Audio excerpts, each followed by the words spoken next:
Hello, everybody. Here I am again, and this is the last of the 7 installments.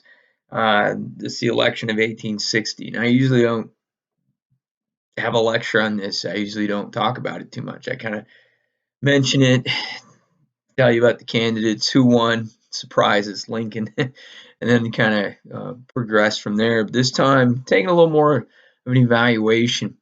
The buildup we've looked at is the argument of not whether slavery can exist, but whether slavery can expand. And let me just take a look at my volume here, make sure you can hear. Okay. And that's really the crux of the question.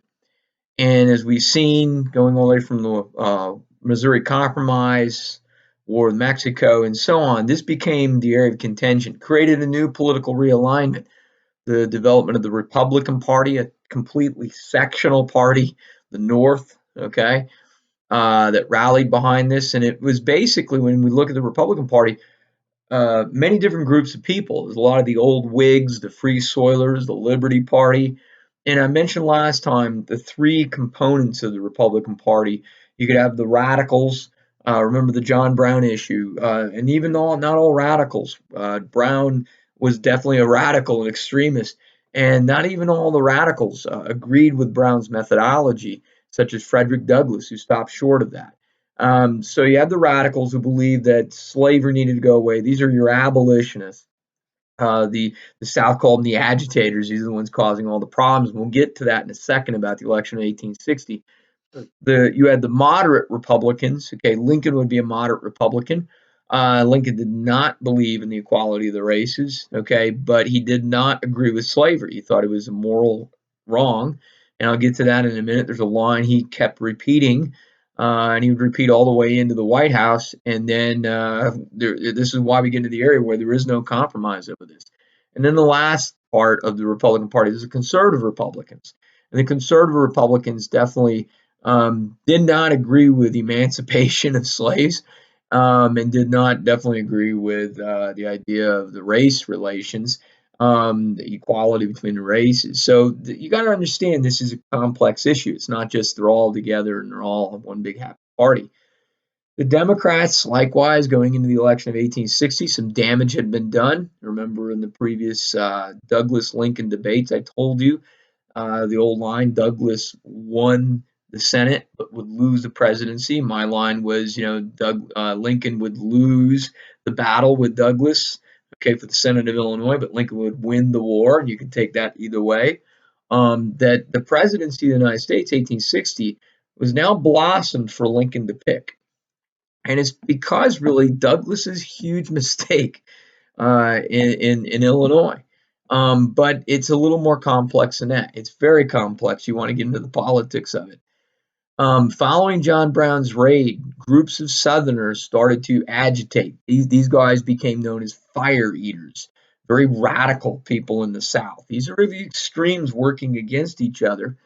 And in certain Southern states like Louisiana, but more important, South Carolina and Mississippi are the two states to keep your eyes on and really study. You had groups of folks. I'll name some names. One of them would be William Yancey. Gosh, and William Yancey is one of these agitators out of the South. The other one would be Robert Rhett. He was also an agitator, a fire eater. Okay, and then Jefferson Davis, who became a very famous person. Jefferson Davis had been Secretary of the War in 1850s. And then Jefferson Davis, if you know the name and it sounds familiar, would later on become the president of the Confederacy once the South split. What you get out of this is where you have, even before the election is done, okay, this is moving from late 1859, November of 1859, into early 1860. You had a group of people, Yancey would be one of the leaders of this, saying, this is in quote, a Southern Confederacy is our only hope now. And that goes back to the reaction of the John Brown issue, the reaction and the fear that the South had, that perception, once again, of fear, that the Republican Party is out to get rid of the slaves. They're all just a bunch of John Browns. And this couldn't be further from the truth. But you can read whatever you want, believe whatever you want. And I'm talking about the newspapers of the day. The Charleston Mercury is a good one to read. There's another one. It's the DeBow Review. D capital DE capital BOW Review is a popular publication. George Fitzhugh is a major player and writer for this. These are all Southern publications, but no, not unlike Yankee publications. You had theirs too. It depended on what you read. You had some newspaper press. The New York Tribune was very Republican oriented. The New York Herald was very pro-slave, pro-Southern.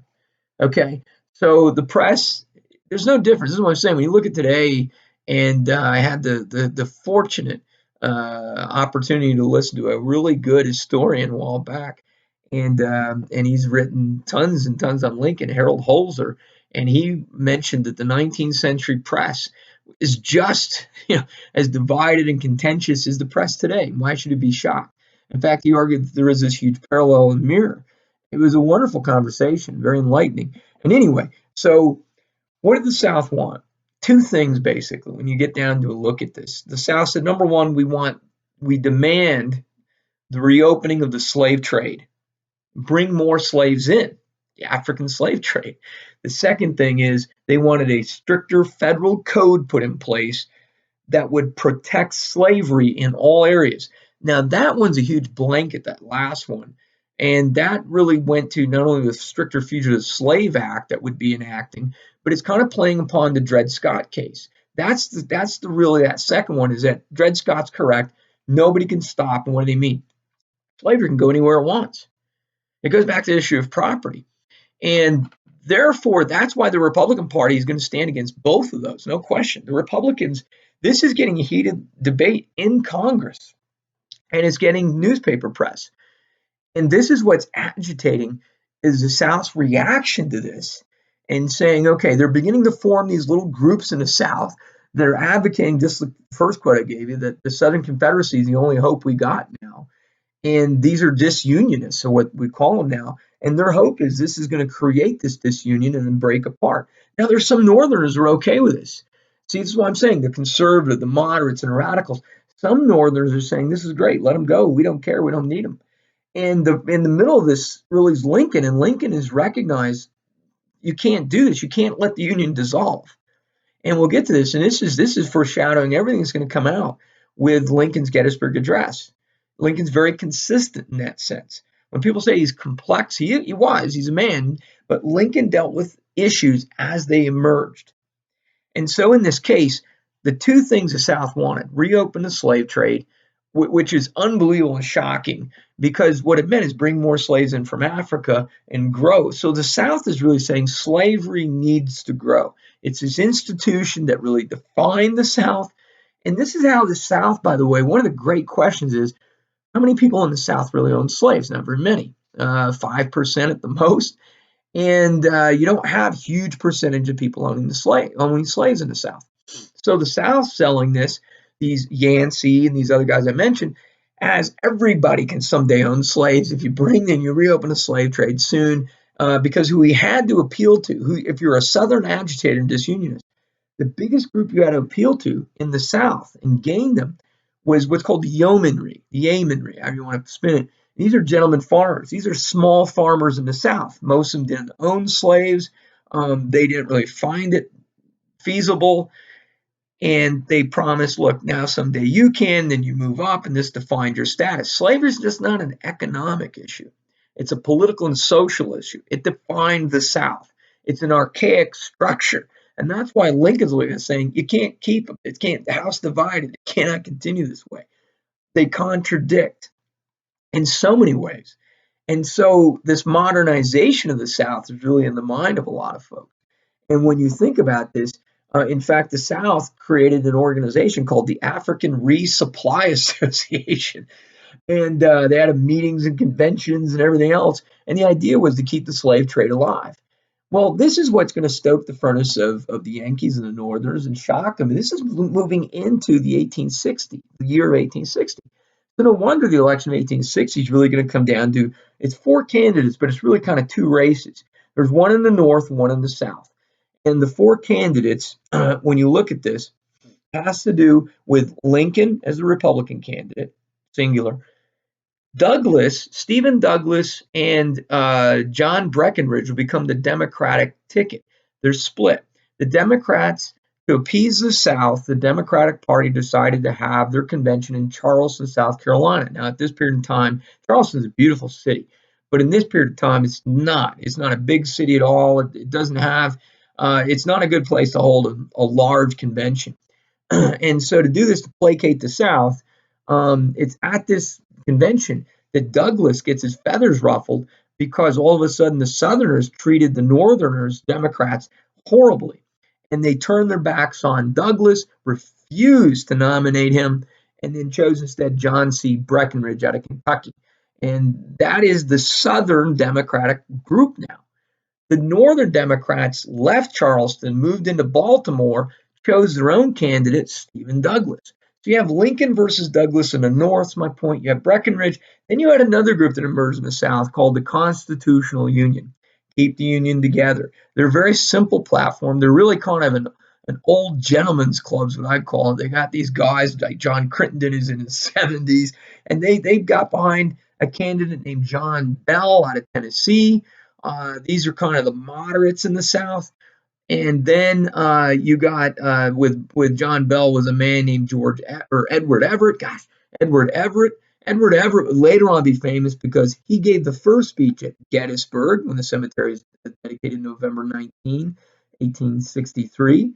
And Lincoln would then give the speech after Everett. Everett spoke for about 2 hours. Lincoln's Gettysburg Address, when you read it, you can say it in a few minutes. But Edward Everett and Bell. So you got Bell and Breckinridge in the South. You got Lincoln and Douglas in the North. The tickets are diluted. And what happens out of this, the most important thing out of the election of 1860 is Lincoln won. Lincoln won huge. Lincoln received 40% of the electoral vote. Now, this is not a majority. I got it, but it's enough.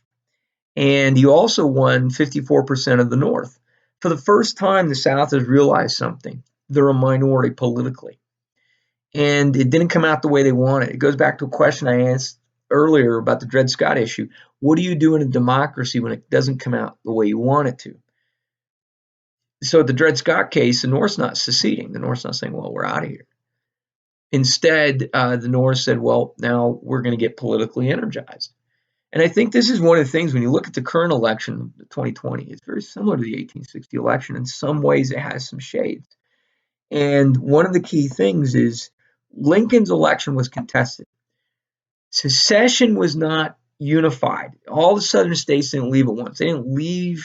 My old answer was they seceded the way what they did is that the way they seceded, they took the problem with it. They seceded as individual states. South Carolina seceded in December of 1860, even before Lincoln took the inaugural address, even before they heard him speak. Followed not too far after that by Mississippi, then Florida, okay, and then on down the list would be Alabama, okay. There'd be 7 states. Texas would be the last one to secede in February of 1861, before Lincoln even got into the office. March, Lincoln's inaugural address would be March 4th, 1861. Even before Lincoln said anything, 7 states in the South had seceded, but they seceded individually. The states that did not secede are probably more important. Okay, Virginia, would be the key one. Now, once Lincoln got in there, what made Lincoln really important, and you want to follow this, it had to do with Lincoln gave a speech at what's called the Cooper Institute in New York City. And he gave this speech before he became president. When he decided to run for president in 1860, Lincoln gave this speech. And it's a wonderful speech to read, the Cooper Institute speech, Cooper Union speech. And his last line is very important, where he said, "Let us have faith that right makes might." Keyword's right. And the word right you see a lot of times with Lincoln. When you look at Lincoln, one of the things he refused to waver on, okay, and when he got into the office, series and series of compromises came up to try to save the Union. How can we make the South happy? And Lincoln's line is very simple. He said this on 5 different occasions. He said, "You think slavery is right," meaning to the South, "and ought to be extended. We think it's wrong and it ought to be restricted." Nowhere did Lincoln say it ought to be eliminated. Lincoln, in fact, in the first inaugural address, most people don't read it because it's long, but read it. He was very clear. Slavery may remain in the states where it exists. Lincoln even said, I have no intention, okay, of interfering with slavery where it already exists. The Republican platform was clear, and to Lincoln it was clear. Slavery cannot expand. And he was basing this on constitutional ideas, his argument that the founding fathers saw slavery as a necessary evil, but it did not intend to expand. He went through this. He also always pointed back to the Declaration of Independence. All men are created equal. Speech after speech, Lincoln was consistent with these ideas. The word right. You think slavery's right, he said to the South, and it ought to be extended. We think, okay, it's wrong, and it ought to be restricted. The most famous line given in a speech about this idea of restricting slavery, and there's a wonderful book. It's called The Scorpion's Sting by James Oakes. And the speech said basically that as a ring of fire, okay, would be put around the South to stop it, to fence it in. The scorpion, when you put it in fire and it can't get out, the scorpion will sting itself to death. That's the idea. Slavery is supposed to be the scorpion. And the hope then it would be dying out. That's why the South, going back to the beginning, was saying two things. Bring more Africans in. The slave trade, renew it, which was a deal in 1808, by the way, in the Constitution to stop it. And then the second one is that federal code, national protection for slavery, that it can't expand, it can't extend. Lincoln said that's absolutely not going to happen. So was it about getting rid of slavery in a way? Yeah, but in a gradual way and at their own timing, gradually. Lincoln is always kind of funny to read too, just a couple quick stories. When you put Lincoln in, there's a very famous poem, and it goes this way. When we put Lincoln in, we shall know what is what. We put Douglas in, we know how to squat. We put Breckinridge in, there'll be powder and smoke. We put in Bell and Everett, that'll be a joke. That's a good little poem from that period of time. It's no different with politics today and the election today. Everyone's worried about where the future is going to go, and it's very hard to tell. History is very difficult to tell us the future. But what you can do is look back. The principles that guide this nation are the principles that guide this nation. And the word right is very important. And the idea of how to know what is right, I suggest you consult the founding fathers. I suggest you read the Declaration of Independence. I suggest you look at the Constitution. The Constitution is very clear about presidential elections, or any election for that matter, that it's the people. And once the people have spoken and the Electoral College has happened, then so be it. Lincoln's election in 1860, he won every northern state but New Jersey. Okay? And that said something. Lincoln was saying the people have said it. This was a people's contest. They have spoken. The majority had said so. This is the way it is. Okay? He wouldn't back down. Why would you? In fact, one gentleman in Congress even suggested having a president from 4 different areas of the nation. Like a council. Is this ludicrous? Of course it was. So let's not be so foolish today. Once the ballots are cast, let the ballot speak, not the bullet. This is the lesson we should reflect from the past. But history sometimes doesn't always guide us so well, But I think there is a sense to this.